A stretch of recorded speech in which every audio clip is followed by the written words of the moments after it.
ಎಲ್ಲರಿಗೂ ನಮಸ್ಕಾರ. Welcome back to my YouTube channel. ಇವತ್ತು ಬೆಂಡೆಕಾಯಿ ರೈಸ್ ಯಾವ ರೀತಿ ಮಾಡೋದು ಅಂತ ತೋರಿಸ್ತಾ ಇದ್ದೀನಿ. ತುಂಬಾ ಈಸಿ ಮೆಥಡಲ್ಲಿ ಮಾಡ್ಕೊಳ್ಬೋದು, ತುಂಬಾ ಟೇಸ್ಟಿಯಾಗೂ ಸಹ ಇರುತ್ತೆ.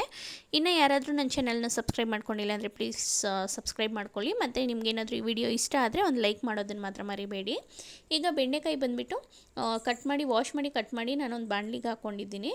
ಈಗ ಅದಕ್ಕೆ ಒಂದು ಸ್ವಲ್ಪ ಎಣ್ಣೆ ಹಾಕಿ ಚೆನ್ನಾಗಿ ಫ್ರೈ ಮಾಡ್ಕೊಳ್ತಾ ಇದ್ದೀನಿ. ನಮಗೆ ಇದರಲ್ಲಿ ಬೆಂಡೆಕಾಯಿ ಅಂಟಿನ ಅಂಶ ಹೋಗೋ ಗಂಟ ಚೆನ್ನಾಗಿ ಫ್ರೈ ಮಾಡ್ಕೊಳ್ಬೇಕು. ತುಂಬಾ ಟೇಸ್ಟಿಯಾಗಿರುತ್ತೆ. ನೀವು ಸಹ ಮನೇಲಿ ಟ್ರೈ ಮಾಡಿ ಒಂದು ಟೈಮು. ನೋಡಿ, ಬೆಂಡೆಕಾಯಿ ಬಂದುಬಿಟ್ಟು ಈ ರೀತಿ ಕಲರ್ ಚೇಂಜ್ ಆಗೋ ಗಂಟ ಫ್ರೈ ಮಾಡ್ಕೊಳ್ಬೇಕಾಗುತ್ತೆ. ಈಗ ಇನ್ನೊಂದು ಬಾಣಲಿ ಇಟ್ಕೊಳ್ತಾ ಇದ್ದೀನಿ. ಅದಕ್ಕೆ ಸ್ವಲ್ಪ ಎಣ್ಣೆ ಹಾಕ್ಕೊಳ್ತಾ ಇದ್ದೀನಿ. ಎಣ್ಣೆ ಹಾಕ್ಕೊಂಡ್ಮೇಲೆ ಒಂದು ಕಡ್ಡಿ ಕರಿಬೇವಿನ ಸೊಪ್ಪನ್ನು ಹಾಕ್ಕೊಳ್ತಾ ಇದ್ದೀನಿ.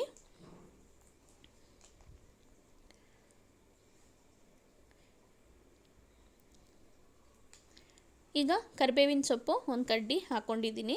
2 ಮೀಡಿಯಮ್ ಸೈಜ್ ಈರುಳ್ಳಿನ ಹಾಕ್ಕೊಳ್ತಾ ಇದ್ದೀನಿ. ಈರುಳ್ಳಿ ಹಾಕಿದ್ಮೇಲೆ ಸ್ವಲ್ಪ ಕಲರ್ ಚೇಂಜ್ ಆಗೋ ಗಂಟ ಫ್ರೈ ಮಾಡ್ಕೊಳ್ತಾ ಇದ್ದೀನಿ.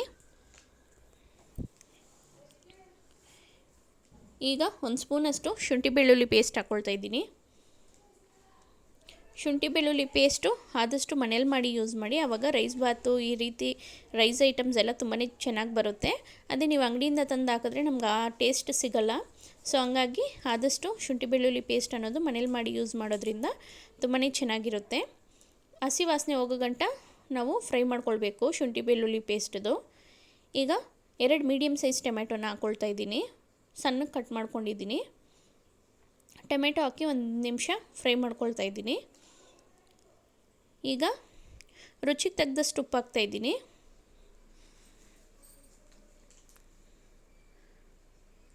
ಒಂದು 1/4 ಸ್ಪೂನಷ್ಟು ಅರಿಶಿಣದ ಪುಡಿ ಹಾಕ್ತಾಯಿದ್ದೀನಿ. 1 ಸ್ಪೂನಷ್ಟು ಅಚ್ಚ ಖಾರದ ಪುಡಿ ಹಾಕ್ಕೊಳ್ತಾ ಇದ್ದೀನಿ. 1/4 ಸ್ಪೂನಷ್ಟು ಗರಂ ಮಸಾಲ ಹಾಕ್ಕೊಂಡಿದ್ದೀನಿ. ಈಗ ಇದನ್ನೆಲ್ಲ ಮಿಕ್ಸ್ ಮಾಡಿ 1-2 ನಿಮಿಷ ಫ್ರೈ ಮಾಡ್ಕೊಳ್ತಾ ಇದ್ದೀನಿ. ಈಗ ಫ್ರೈ ಮಾಡ್ಕೊಂಡಿರೋಂಥ ಬೆಂಡೆಕಾಯಿನ ಇದಕ್ಕೆ ಹಾಕ್ಕೊಳ್ತಾ ಇದ್ದೀನಿ. ಬೆಂಡೆಕಾಯಿ ಹಾಕ್ಕೊಳ್ತಾ ಇದ್ದೀನಿ. ಈಗ ಫ್ರೈ ಮಾಡಿರೋದು ಬೆಂಡೆಕಾಯಿ ಹಾಕಿದ್ಮೇಲೆ ಒಂದು 20 ನಿಮಿಷ ನಾವು ಪ್ಲೇಟ್ ಮುಚ್ಚಿ ಮೀಡಿಯಮ್ ಫ್ಲೇಮಲ್ಲೇ ಬಿಡಬೇಕು. ಮೀಡಿಯಮ್ ಅಥವಾ ಸಿಮ್ಮಲ್ಲಿ ಇಟ್ಟರೂ ನಡೆಯುತ್ತೆ. ಈಗ ಒಂದು ಟೈಮ್ ಮಿಕ್ಸ್ ಮಾಡಿಬಿಟ್ಟು ಒಂದು ಪ್ಲೇಟ್ ಮುಚ್ಚಿ ನಾನು ಫಸ್ಟು ಒಂದು 10 ನಿಮಿಷ ಬಿಡ್ತಾಯಿದ್ದೀನಿ. 10 ನಿಮಿಷ ಬಿಟ್ಟಾದಮೇಲೆ ಪ್ಲೇಟ್ ಓಪನ್ ಮಾಡಿ ಒಂದು ಟೈಮ್ ಮಿಕ್ಸ್ ಮಾಡ್ತಾಯಿದ್ದೀನಿ. ಈಗ 10 ನಿಮಿಷ ಆಗಿದೆ. ಈಗ ಪ್ಲೇಟ್ ಓಪನ್ ಮಾಡಿಬಿಟ್ಟು ಒಂದು ಟೈಮು ಮಿಕ್ಸ್ ಮಾಡ್ತಾಯಿದ್ದೀನಿ ನಾನು. ಟೊಮೆಟೊನಲ್ಲಿರೋಂಥ ನೀರಿನ ಅಂಶದಲ್ಲೇ ನಮಗೆ ಬೆಂಡೆಕಾಯಿ ಬೆಂದೋಗುತ್ತೆ. ನಾವೇನು ನೀರು ಹಾಕೋ ಅಂತ ಇದು ಇಲ್ಲ ಇದಕ್ಕೆ. ಈಗ ಮತ್ತೆ ಪುನಃ ಪ್ಲೇಟ್ ಮುಚ್ಚಿಬಿಟ್ಟು ಇನ್ನೊಂದು 10 ನಿಮಿಷ ಬಿಡ್ತಾಯಿದ್ದೀನಿ. ಬೆಂಡೆಕಾಯಲ್ಲಿ ಸ್ವಲ್ಪ ಎಣ್ಣೆ ಅಂಶ ಮೇಲಕ್ಕೆ ಬರುತ್ತೆ, ನಮಗೆ ಕಾಣಿಸುತ್ತೆ ನಾವು ಹಾಕಿರೋ ಎಣ್ಣೆ.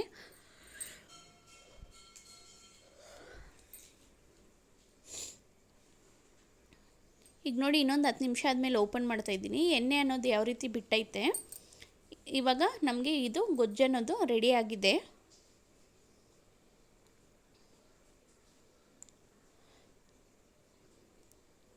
ಈಗ ಒಂದು ಟೈಮ್ ಮಿಕ್ಸ್ ಮಾಡಿಬಿಟ್ಟು ನೋಡಿ, ಝೂಮ್ ಮಾಡಿ ತೋರಿಸ್ತಾ ಇದ್ದೀನಿ. ಎಣ್ಣೆ ಅಂಶ ಅನ್ನೋದು ಮೇಲಕ್ಕೆ ಸ್ವಲ್ಪ ಕಾಣಿಸ್ಬೇಕು. ಅಲ್ಲಿಗಂಟ ನೀವು ಈ ಬೆಂಡೆಕಾಯಿನ ಬೇಯಿಸ್ಕೊಳ್ಬೇಕಾಗುತ್ತೆ. ಆಮೇಲಿಂದ ಒಂದು ಟೈಮ್ ಮಿಕ್ಸ್ ಮಾಡಿಬಿಟ್ಟು ಸ್ಟವ್ ಆಫ್ ಮಾಡ್ಕೊಳ್ಬೇಕು. ನಾನು ಇನ್ನೊಂದು ಕಡೆ ಅನ್ನ ಮಾಡಿ ಸಪ್ರೇಟಾಗಿ ಇಟ್ಕೊಂಡಿದ್ದೀನಿ. ಅನ್ನ ಒಂದು ಪಾತ್ರೆಗೆ ಹಾಕ್ಬಿಟ್ಟು ಇಟ್ಟಿದ್ದೀನಿ. ಸ್ವಲ್ಪ ತಣ್ಣಗಾದರೆ ಸಾಕು.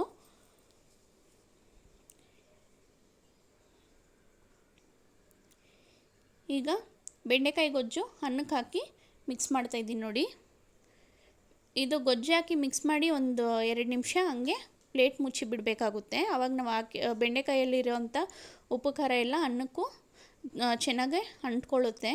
ಸೊ ತಿನ್ನಬೇಕಾದ್ರೆ ಟೇಸ್ಟ್ ಅನ್ನೋದು ಇನ್ನೂ ಚೆನ್ನಾಗಿರುತ್ತೆ. ಸೊ ಹಾಕಿಬಿಟ್ಟು ಒಂದು 2 ನಿಮಿಷ ಮಿಕ್ಸ್ ಮಾಡಿ ನಾವು ಸಪ್ರೇಟಾಗಿ ಇಟ್ಟಾದಮೇಲೆ ಹಾಕ್ಕೊಂಡು ತಿನ್ಬೋದು.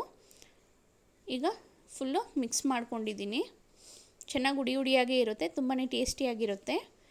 ನಿಮಗೇನಾದರೂ ಈ ವಿಡಿಯೋ ಇಷ್ಟ ಆಗಿದ್ದರೆ ಒಂದು ಲೈಕ್ ಮಾಡಿ ಮತ್ತು ನಿಮ್ಮ ಫ್ರೆಂಡ್ಸು ಫ್ಯಾಮ್ಲಿಗೆ ಶೇರ್ ಮಾಡಿ. Thank you for watching.